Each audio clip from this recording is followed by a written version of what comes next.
the other ministers who came here this morning.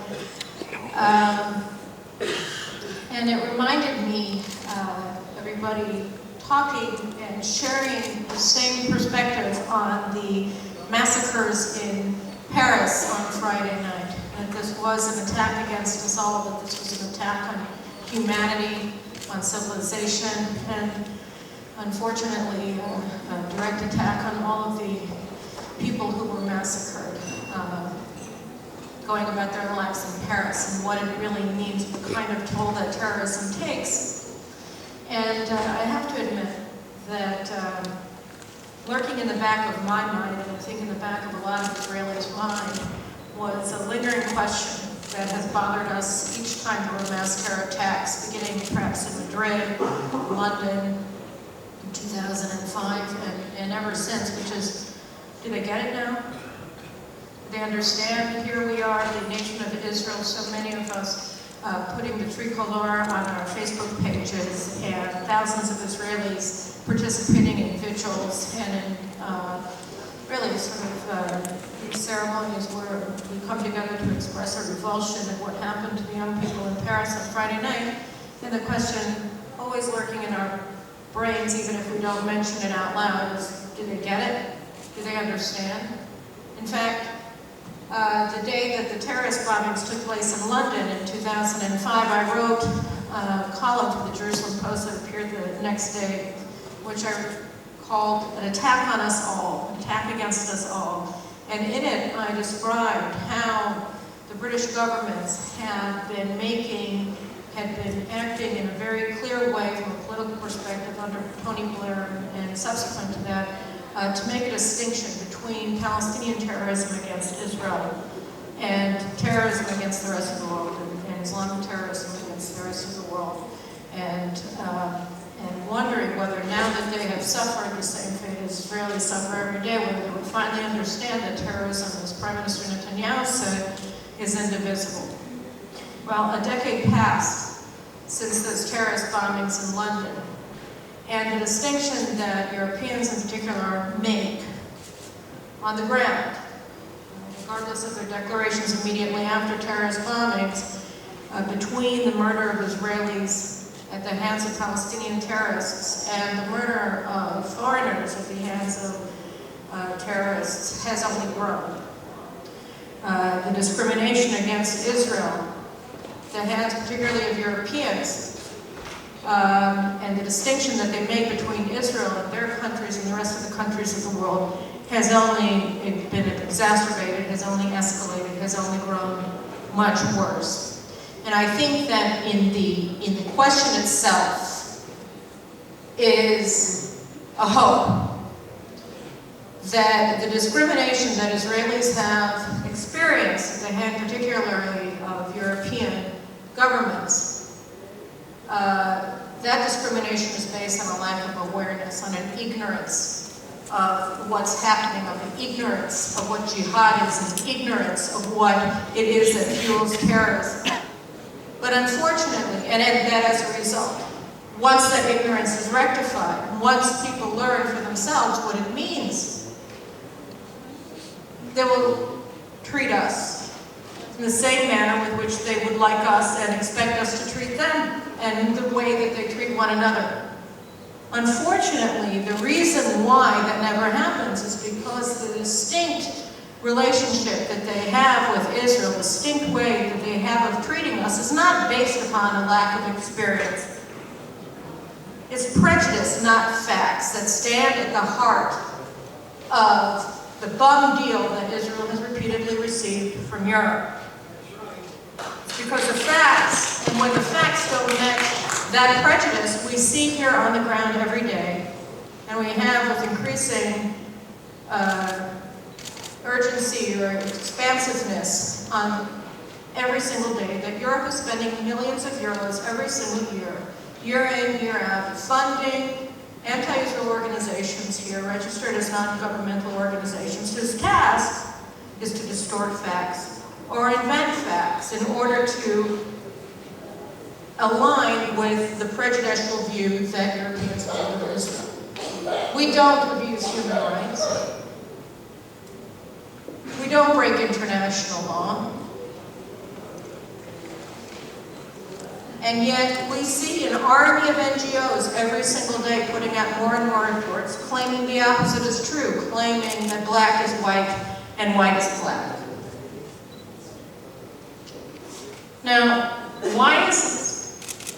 It's because that action on the part of the governments of Europe, the funding of these lies, of this distortion of reality, advances a policy that we never hear discussed openly, but is clear as day, which is to discriminate against the Jewish state in order to weaken and harm it. And again, Israel enacts this policy by using legal forums, trade forums, and political forums. Today, we are in the midst of Europe's trade war against Israel.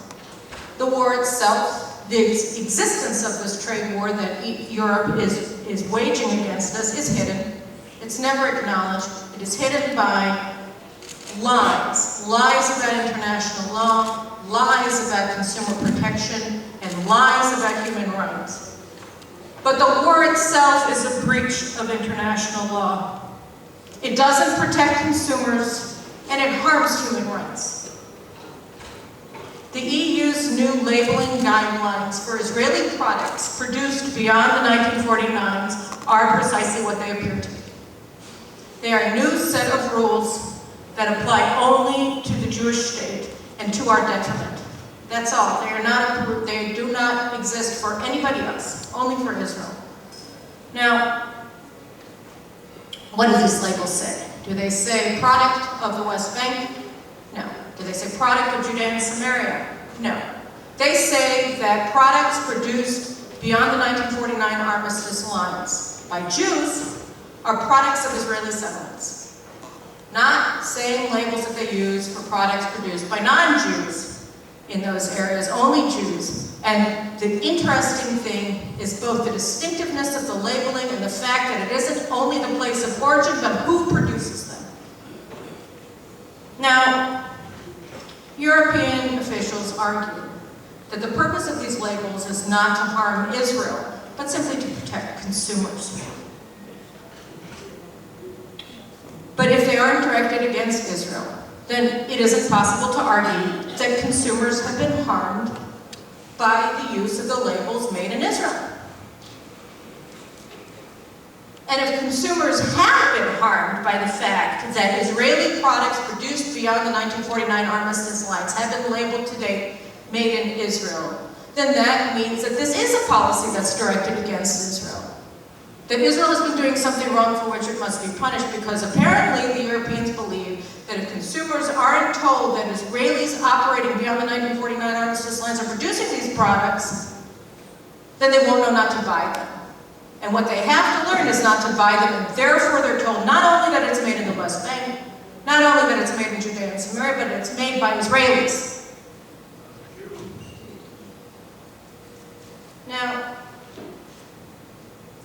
the Europeans, including the Honorable Ambassador to the UN, who will speak after me, argue that these aren't substantive issues. They are technical issues.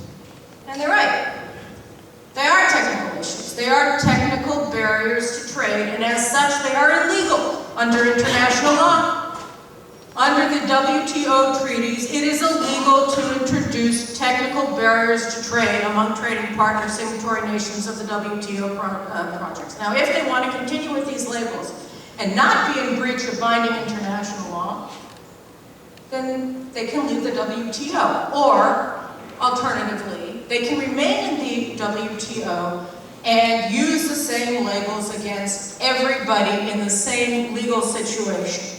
Meaning, for instance, that instead of insisting that products produced in Western Sahara are produced in Morocco, they will label that they are settlement products, they are Moroccan settlement products from Western Sahara.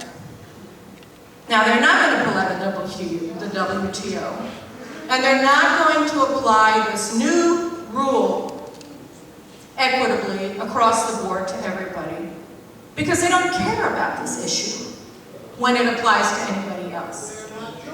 They only care about it in regards to Israel. because their policy towards Israel, again, is to discriminate against Israel in order to harm it. Now, this isn't the first time that this has happened to us. This isn't the first time that we have been singled out for unique treatment by the Europeans, and it won't be the last one.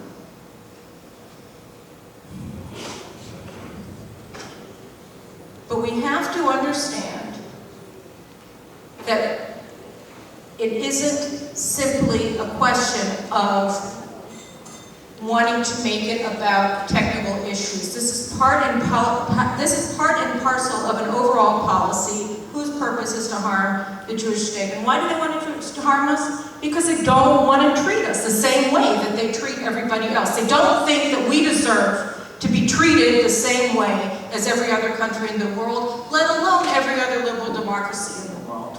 And given this harsh reality, we need to think about changing the way that we treat and relate towards Europe. We have to look at Europe the same way, more or less, that the United States looks at China. That is, they are a trading partner, we share some common interest with them, but overall, we're rivals. We're rivals. They have a policy that is to harm us, and we have a policy goal of not being harmed. That makes us rivals. Now, it's true that Europe is bigger than Israel. They can bully us in all sorts of ways. But there are some things that we can do to protect ourselves, and we should. First of all, we should stop giving the EU legal immunity for its illegal actions. We should sue the EU against its illegal technical barriers to trade at the WTO tribunal. We should sue them. Second, we should stop providing automatic visas for personnel in the European consulates general in Jerusalem. These are not diplomatic legations that are accredited by the government of Israel, and as a result, the government of Israel has no reason to provide the same treatment towards these consulates that we provide everywhere else, particularly since these consulates are the epicenter of the EU's political, diplomatic, and political trade war against us. We have to, as well, take our response, our initial response, to the imposition of these labeling requirements last week, which was to suspend our diplomatic dialogue with Europeans in relation to the Palestinians. We should make it permanent, or at least we should make it contingent on the canceling of these labels. So long as these labels remain in effect, the Europeans should have no place at the table. And here it's important to note just how dramatically negative the impact of these labels are on the prospects for peace. After all, the Palestinians say that they're insufficient, and we understand that they are discriminatory, and therefore there's no way that by taking these actions, the Europeans are promoting the cause of peace. To the contrary, they're harming it.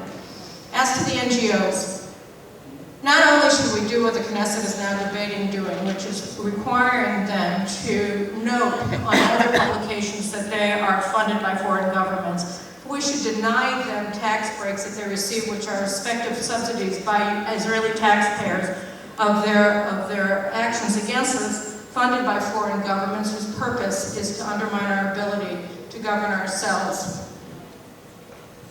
NGOs should no longer be the beneficiaries, and NGOs that are funded by foreign governments should no longer be the beneficiaries of tax breaks from the Israeli taxpayers. Then there's the European forces that are operating here, specifically the temporary so-called international presence in Hebron. That was an international force of monitors that was put together in 1994 following Baruch Goldstein's massacre of worshippers in the Cave of the Patriarchs. TIP, at this point, doesn't serve any purpose in terms of protecting either the Muslims or the Jews of Hebron. Basically, its job is to attack Israel, and as such, there's no national interest that is advanced by its continued deployment. They only are deployed there because twice a year, Israel approves the continuation of their mandate. We should not continue to approve the continuation of their mandate when the current 6 months period of their operations comes due. It should end. Finally, the Europeans are able to enact their discriminatory labeling of Israeli products because we have given them our postal code so that they can distinguish between Israeli, Jewish, and non-Israeli products produced beyond the 1949 armistice lines. They've used the postal codes that we've given them to bad ends not intended by Israel when we transferred them to them during the free trade negotiations in 2005. And as a consequence, and given the discriminatory use that they're making of our postal codes, we should stop placing postal codes of the producers of export products to Europe on our export documents. They should not be benefiting from the fact that we gave them information, assuming that they weren't going to use it to discriminate us, when in fact they are using it to discriminate us. Now, here we have to just understand that this doesn't mean that we don't care about Europe.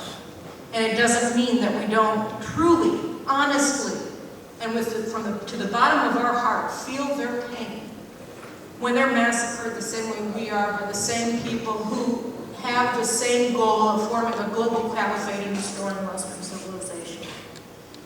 We care about them deeply, and we wish them all the success, and we should help them any way we can, because these are areas where we have the same interests and the same values, which is why we would have expected better treatment from them on other issues.